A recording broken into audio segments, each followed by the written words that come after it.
Happy Friday.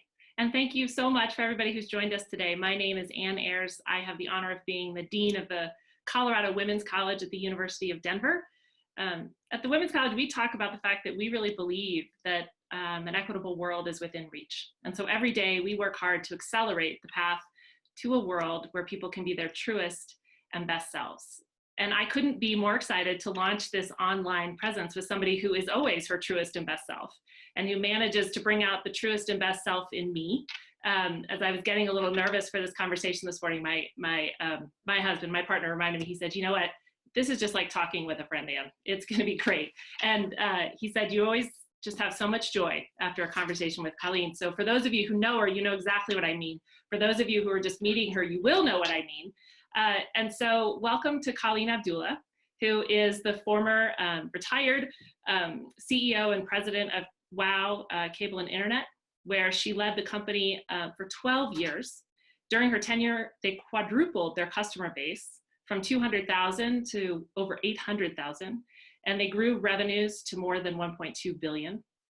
She had, and I love this part, a remarkable 19 JD Power and Associates Awards for customer satisfaction. I think that that is such a hallmark of yours, Colleen, that you just know how to reach people and connect in a way that matters.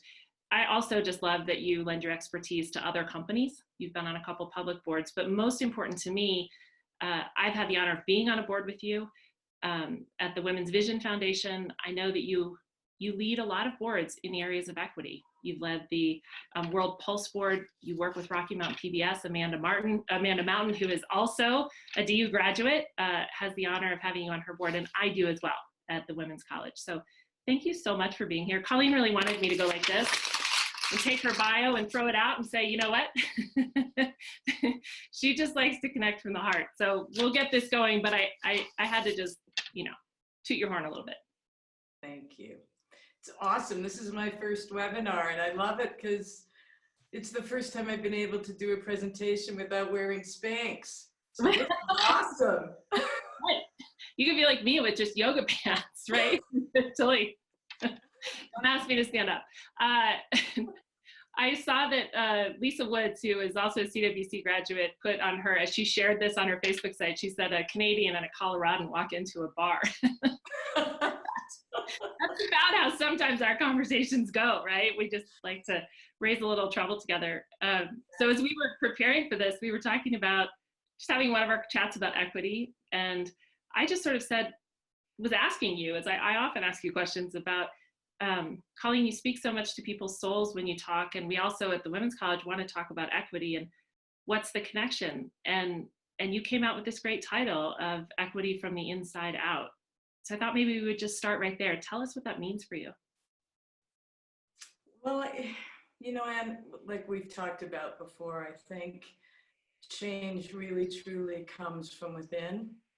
And so if I think about how I've changed my perspectives, my judgments, my thoughts about others and about situations, it's all because I've changed that perception or thought within myself.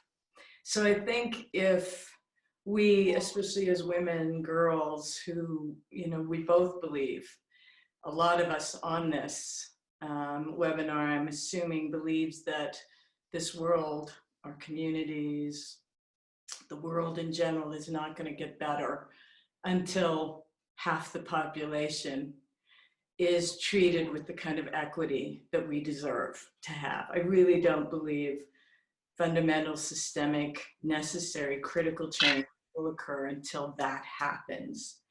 And how does that happen? I think it's one individual woman and girl at a time. I mean, you look at the Me Too movement, right? Right. And what happened there? It was a woman saying, no, going into her inner strength and having the courage to say, enough. I am not going to be treated like this. I am not going to allow this abuse of power. And then look at what happened to the collective. All the women who had had similar experiences said, me too. Right. I'm done not feeling and being treated with equity, with allowing abuses of power. And look at the movement that has started. that came from the inside out. I love that. That is so true. How do you maintain your sense of groundedness and your inside amidst all of the unprecedented chaos that we have right now? It's a question of making room for a ton of different feelings. For me, you know, fear and calm and confusion. How do you stay grounded in all of this? You know, I think it's finding that inner strength that everybody gets somehow. For me, it's my spirituality, it's my faith, it's my belief in the goodness of everybody, that however you define God, God is within. And it is, anytime somebody connects with me in a good way and feels good, I know that is that light and love, which is God to me. And so that helps ground me. I think striving to live with equanimity. You know, I don't know if you know many people that live that way, but they are just a bright light. You know, I have a sister whose dear friend Michelle has struggled for years with horrible cancer, you know, and edema that left her leg like this big, one of her legs, and yet she never complains. Every time you see her, every time you talk to her, she's just bright, she's light. She faces every adversity with this calmness and this steadiness and this acceptance, you know. I remember the first time I went to the border and crossed over into Juarez and went to various people's, women mostly, men were not around, and living in these horrid conditions, you know, cardboard hut, and wooden stove, not even a stove, a pit in the ground.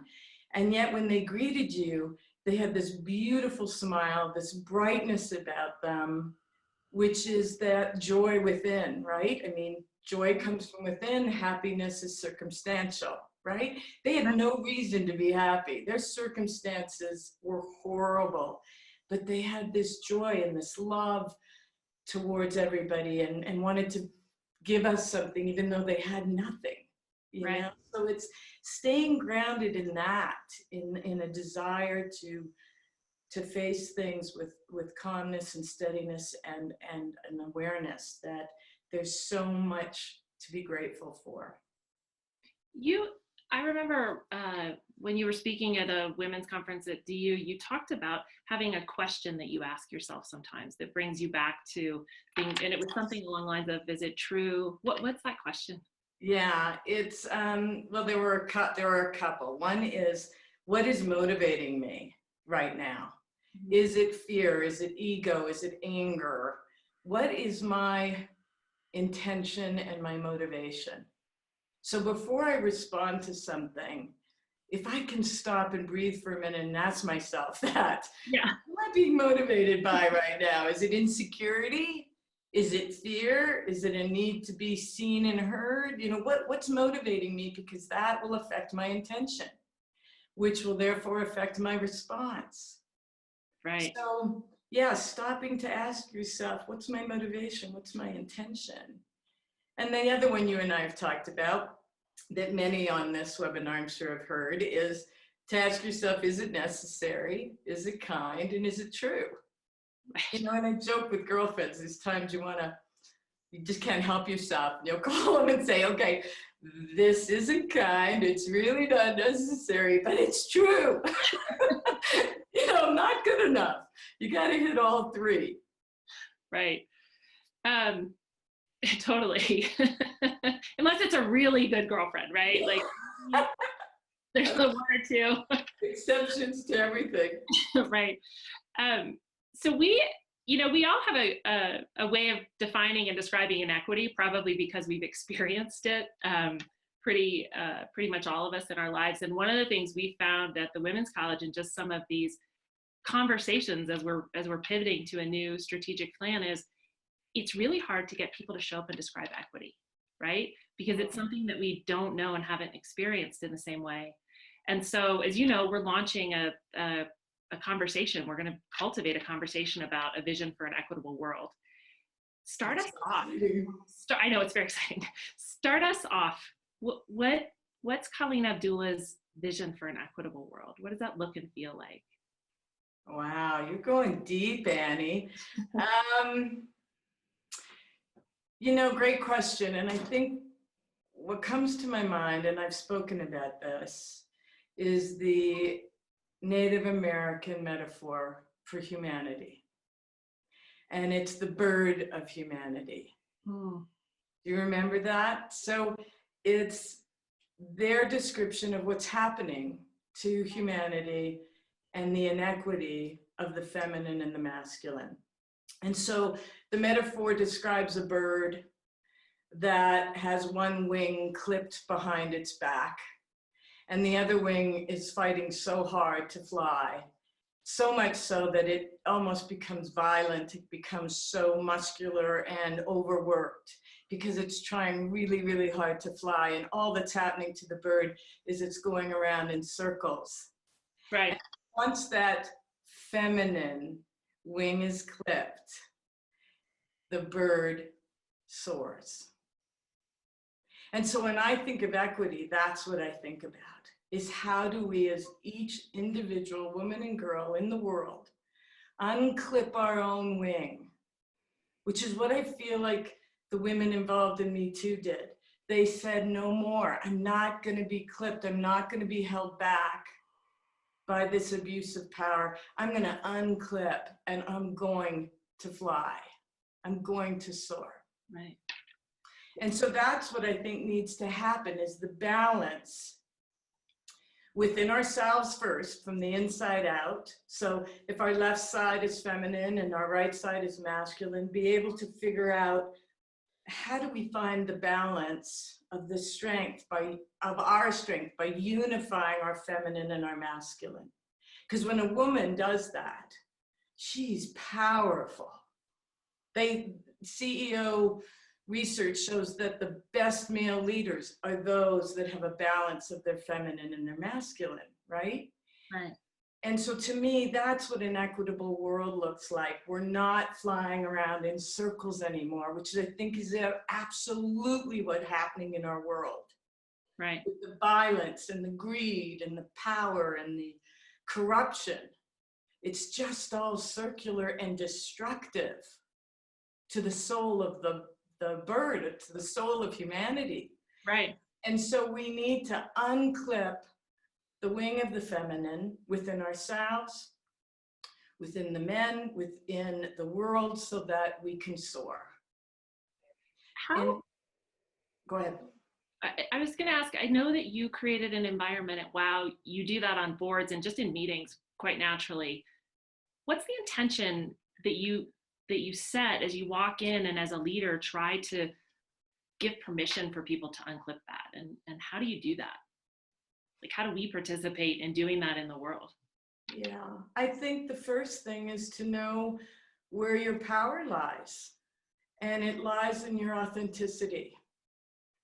I mean, I think for years I tried to fake it. I tried to be what I thought others wanted me to be, or act like I knew what I didn't know. And oh my gosh, it was exhausting.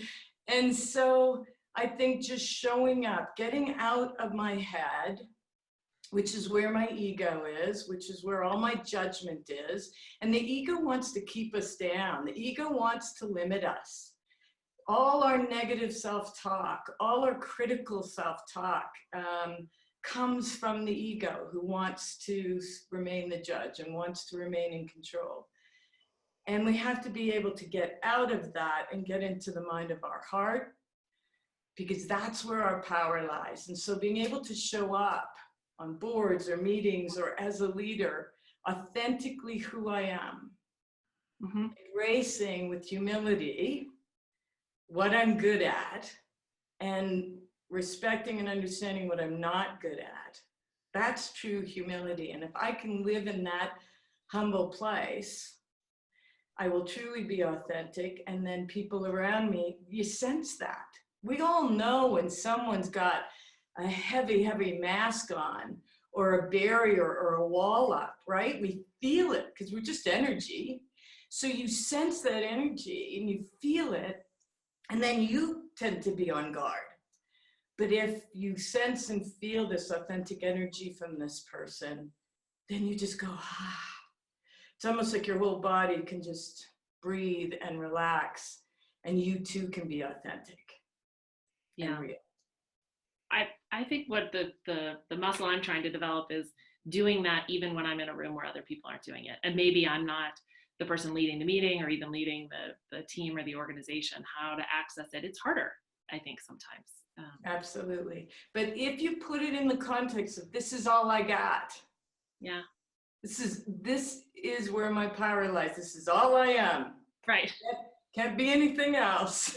Yeah. You know, then it makes it easier, I think. Yeah. Again, you got to get out of here. Mm-hmm. No, it's true. We're seeing some incredible examples, and people are writing about women leaders, women identified leaders, and how they're responding to the COVID situation right now. Do you have any reflections on that or thoughts about it? I think it just shows the difference that we've been talking about. I think those women, if you really study them and observe them, I think they have been able to create that balance internally between their feminine and their masculine, because they're all dealing in a male world, right? Yeah. It doesn't matter if they're president or prime minister, they're still working within a patriarchal society. So they still have their challenges, but you can just tell that they're grounded. Yeah. That they're not trying to impress. They're not trying to be a man. They're not being an overly emotional woman. They are just well balanced. So I think they're a great role model for what we've been talking about. I think so too. We have a question that came in from Rebecca. And I want to just insert it right here because it's pertinent. What are good ways to respond when you're in an environment where ego seems to be in charge? Again, from the inside out. Not getting too wrapped up in the judgments of others in the room. You know, like, well, that guy's an ass, or that guy's a narcissist, or that guy's not listening. You know, if we tend to do that, I can say I have done that, where the whole room is filled with that. And if I focus on that, then what happens? Right? I become part of that collective. So it's really important to not focus on them and their egos and how they're showing up, but to remain grounded within yourself, so that when you are participating in that kind of environment, you are different. Got it. I think Does that answer the question? Was it Rebecca? It was Rebecca. Just let us know if it does. If not, it may take her a second to respond. We're also seeing all kinds of inequities in sharp focus and spotlight during this pandemic. I have to sometimes just sit down with a cup of tea as I read some of the news. And one that really struck me was the UN Women brief that came out last week. And they had a few statistics in there, things like the number of domestic violence calls in France has gone up by 30% since the lockdown started. 78% of healthcare workers in the United States who are on the front lines are women. And so this is just kind of, showing us these inequities in such a stark way. The report talked about the fact that this could set equity and gender equity specifically back for years, but I want to change that. I want to see if we can reframe that and think about this. We're all bearing witness to this inequity. Is there something better we can do than just let it stop us? How do we take this energy and turn it around? What are your thoughts? Well, I think that's I think you're hitting on something that really annoyed me with that report, because I think it makes the assumption that we're not going to change within ourselves. And I think the beauty of crisis, the beauty of pain, if you will, can be our chosen responses. And I love you know, I'm on the PBS board, so I'm going to plug PBS, but I love the nurse that was on just last night who stood up to the issues and the problems and saying, you know, these supposed decision makers that are providing supplies or making decisions on our behalf, they're not in the room with these dying, sick patients. I am, we are, you know, and she stood up and she spoke about what the issues were with real strength and clarity, and yet a sense of equanimity too. She wasn't complaining, she wasn't criticizing, she was simply stating the facts. And so I don't buy that report. I think that women, it is only going to heighten us. It is our awareness, and it's only going to heighten our consciousness, and it's only going to heighten the collective good within all of us to say no more. Just like the abuse of power in the Me Too movement. I think that's what's going to happen. That's the outcome that I'm hoping for and will fight for as an individual and in the groups that I'm part of. So I want to tie this to a question that came in from Sharon. So there's this nurse that's standing up, and you talked about people standing up in the Me Too movement, and that's that authenticity that you're talking about, that they're harnessing. What happens when you are being authentic and you feel like you're doing that, and then all of a sudden you're really criticized harshly for it? How do you handle that? How do we take care of ourselves? Yeah, I'd say get ready for it. You know, one comes with the other in this society, unfortunately. And that's why I call it inner strength, because it takes strength to be able to say, I'm going to stand in my truth. I'm going to stand in my personal power, and that's going to piss some people off.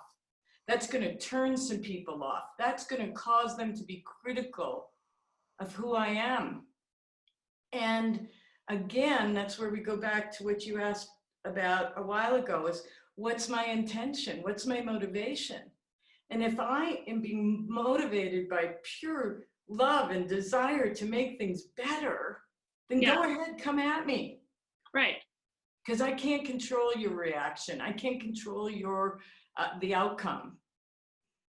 I can only control how I choose to respond and what's incenting me, motivating me in my intentions. You've said that a lot to me. I think we saw that in Me Too. I saw disgusting responses for women who came out and told their story, and this social media that allows people to be anonymous and horridly cruel. Really? I mean, if you want to speak your truth, you better put your name on it. Right, right. And women who were, you know, called fat and ugly, and you deserved it, and you probably welcomed it. Really? Right. I mean, it's just horrid. And I think those of us who are conscious and grounded in our truth, we need to just say a prayer for those people, because they are sorely in pain. They are hurting. You know, and I've said this before when I've spoken, is if you know people, and women especially, who are highly critical of others, right, I think you need to just hold her in your heart and say a prayer for her, because she's one unhappy person. Because I know in my teens, in my 20s, when I was critical of others, that was the height of my insecurity. And until I dealt with my insecurities and my critical voices, I couldn't be less judgment and critical of others. And once I did, I got no joy in being critical of others. Right. It just viscerally felt crappy. Yeah. What do you get joy from? I don't know if I answered the question. I don't remember the question now. Well, you talked about, and you've said this to me before, which I so appreciate, let go of the outcome. Right? Have faith and confidence and poise in what you're doing, and let go of the outcome. It's not easy though. No. Well, because we're all built to want to control outcomes, right? And especially some of us who came from dysfunction, and who didn't. Right. You know, we all have some level of dysfunction in our families, and you tended to deal with that by controlling your environment, your circumstances, your responses. So control can be our worst enemy.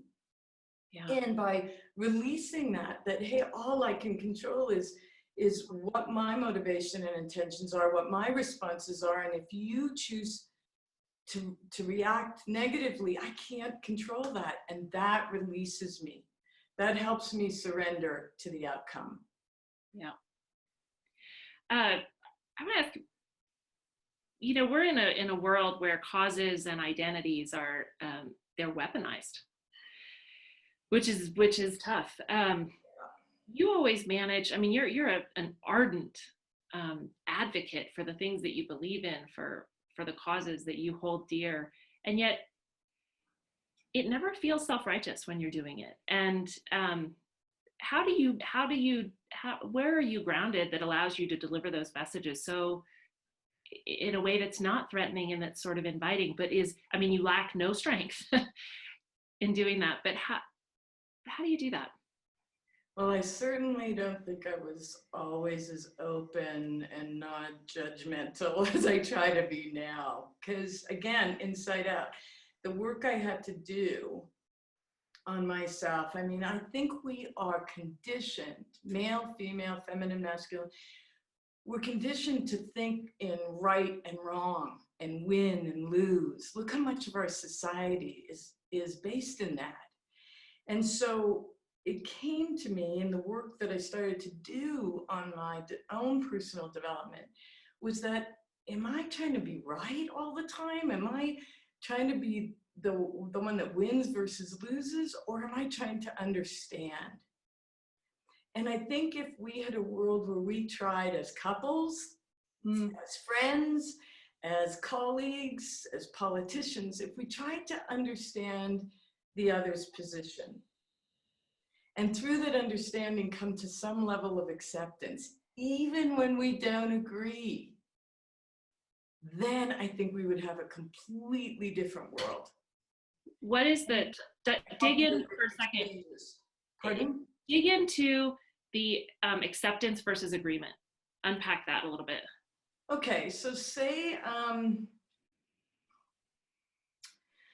someone's religion makes them feel a certain way that is completely opposite of what I feel.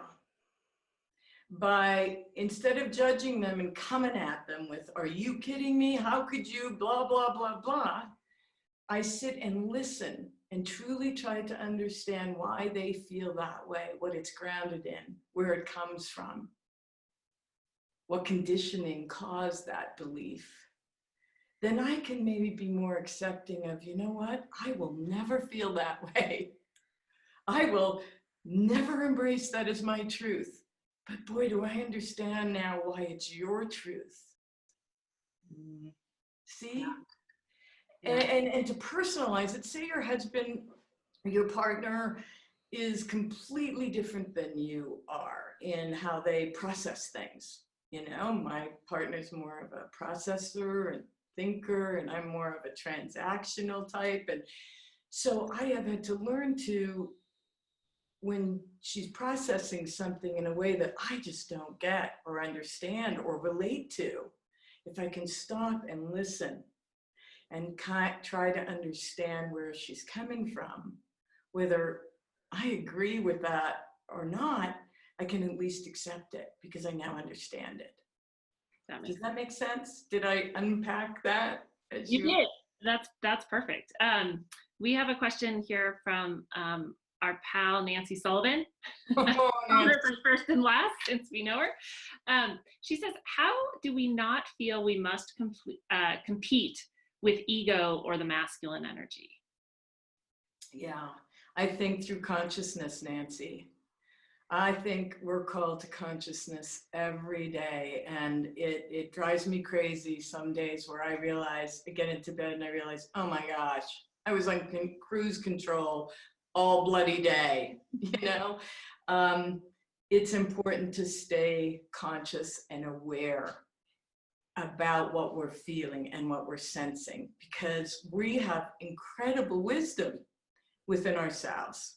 Right. And so if we stay conscious, we'll know when we're doing that. We'll know when we've moved into a competitive mode, when we feel, and again, when we feel competitive, we've got to stop and breathe for a minute and ask ourselves, what's going on right now? Am I feeling a little out of control? Am I feeling left out? Am I feeling rejected? Am I feeling like I need to prove myself? Like whatever it is, there's something behind that competition, that competitive feeling. And so what I think we do is we stay conscious, we identify with what we're feeling and why, and then we can make a different choice in how we respond. That makes sense. That's like what's motivating me. I've got my list of Colleen notes. All right, from Nicole. I've embraced my passion of emotional intelligence, and I find that others do not see the value of it. How can I or we increase the awareness of the value of emotional intelligence? Thank you for the question.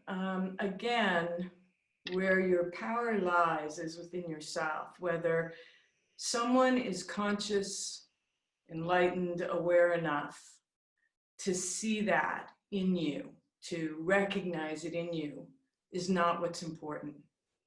What's important is that you embrace your emotional intelligence. You model it every day.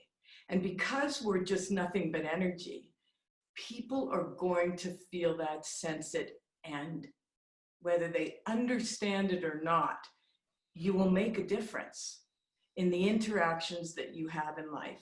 And if you find that you're constantly coming up against walls and barriers and obstacles, then maybe you need to move on. Okay. From Steve. Hi Steve. How can males in leadership roles help coach and develop females who don't feel they're equal to others on the team when they actually are? Great question, Steve. That's a great question. Again, I think it's about what you model and how open you are to modeling authenticity and vulnerability so that she feels safe in modeling the same. I think it's challenging her to go inside and to say, look, I can't give this to you. The company can't give it to you. The team can't give it to you. You've got to give it to yourself, because that's the reality. Man, is that ever true? So Rhonda, who is also a women's college graduate, asked, Colleen, what are some additional things we can do to grow our understanding of our inner person? What are some good things to read, some practices? What are your recommendations?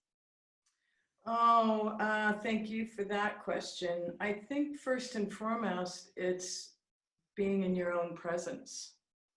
Taking the time to sit with yourself, to be quiet, to listen, because as I've said already, I read a ton of books, especially, spiritual women that I respect and admire. I'm reading The Power of Now, Eckhart Tolle, again, because it's such a powerful book and has so many truths in it for me. So you can absolutely go and read and find models out there.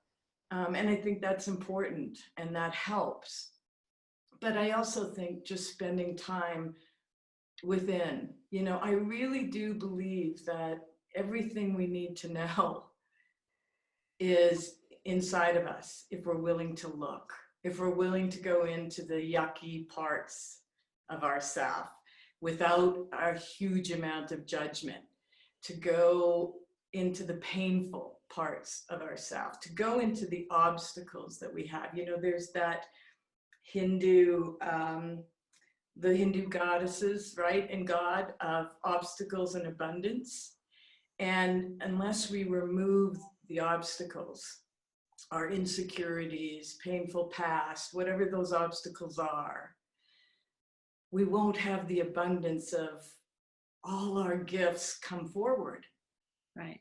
And I really do believe we're born only with gifts. I don't believe in weaknesses. I think that when we mismanage our strengths and our gifts, then they become liabilities. But we don't have liabilities to begin with. Do you have an example of one of your gifts that can sometimes catch you in the liability? And how Absolutely. I have so many that I mismanage. How do you rein them back in? That's Yeah. how, yeah. I'd say one gift I have is that I don't overthink things. I tend to go with what I feel, what I sense in the moment. And that has served me incredibly well as a leader, as a person, especially when I was, you know, developing my career. I didn't stop to think, maybe I shouldn't speak out in this meeting, you know, or maybe I shouldn't approach the president with this idea. I just did it, right? And when I don't manage that, I'm too reactionary. I don't have the data I need. I didn't think about my motivation or intention. I didn't really listen to the other person or to the group.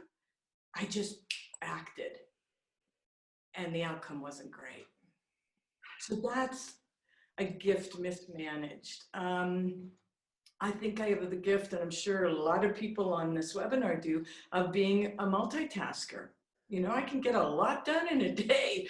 Yeah. And if I don't manage that and focus on being present in the moment, I'm on the phone with one of my sisters or brother or whomever, or a friend, and I'm doing dishes, or I'm texting somebody about getting back to them in a minute or two. You know, I'm multitasking. I'm not really present, and so I think that capability, that gift to get a lot done, can really be a liability if I don't manage it and stay present in the moment, in that conversation or in that moment. You know, not going for a walk and thinking about what I'm going to do after the walk. Right. You know? And what I did before the walk and what I'm going to do that evening. Just be in the walk. I feel like examples. Being introspective is almost like developing a muscle to do that, but not to do it so much that you don't lose that spontaneity and that ability. Get worried about it. Your gifts are your gifts. They're always going to be there. They're never going to leave you. They're part of your soul, right? They are. It's about knowing when you're not managing them well. You know, like a really organized person, that's a gift. But if they become a control freak and want everything done their way, then it's now a liability. Right. Right? That's a good point. So we have two questions left. We have about 2 minutes left too, and they kind of go together, I think. So Marnie has asked, our organization has great intentions of working to be more inclusive and mindful of women in leadership. I think we might be making it too complicated, she says. And says those are her words, but what are real tactical and simple ways for organizations to make progress with being inclusive and putting women into leadership roles? Lisa has also come in and asked for us to just say a little bit about what we're doing at the Women's College. And these two are connected, but why don't you start by answering? Well, I'll take the first half, you take the second half, because we're doing some pretty exciting things under your leadership at the Women's College with your great team.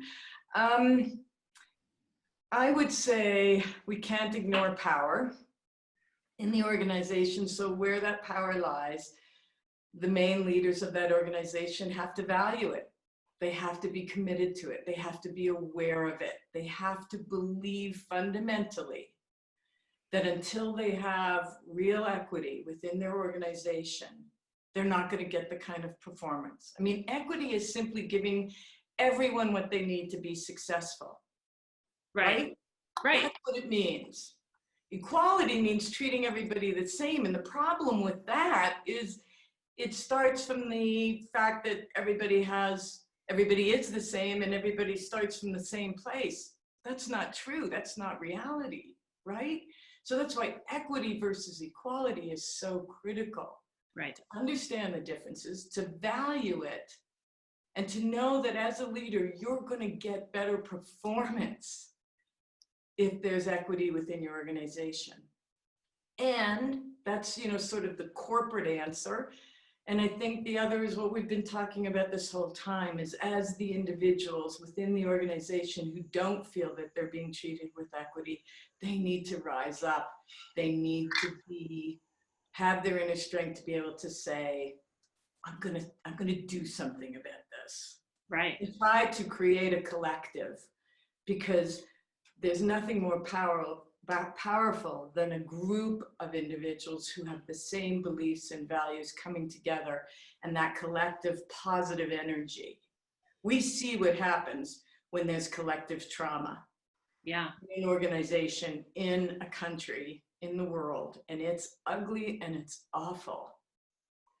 So creating a positive collective whole that has that value for equity is what it's about.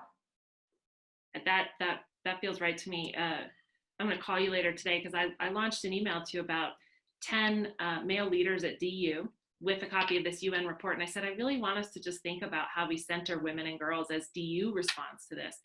I didn't know what I would get as a response. It's been overwhelming. I don't know what to do with this energy, so I'm going to call you and ask you. That's awesome. It's a good problem to have. It's a great problem, and it's that standing up piece. I do want to address a little bit about, and jump in, Colleen, but what are we doing at the Women's College? I think we have, I want to answer this with 3 quick things and then invite you to join our website, to give me a call or an email. Do the same with, we do have a great team. So be in touch with us.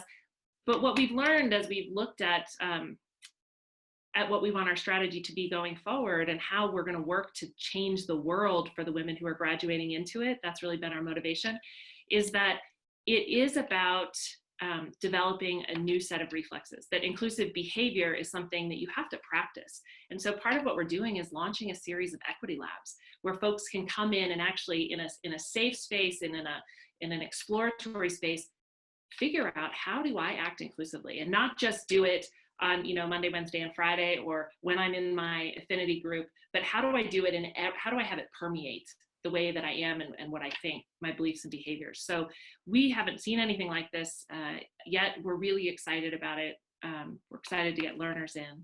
That's one piece. Another piece that we really realized is there's a lot of talk about gender stereotypes and gender norms in the home and in the personal ecosystem.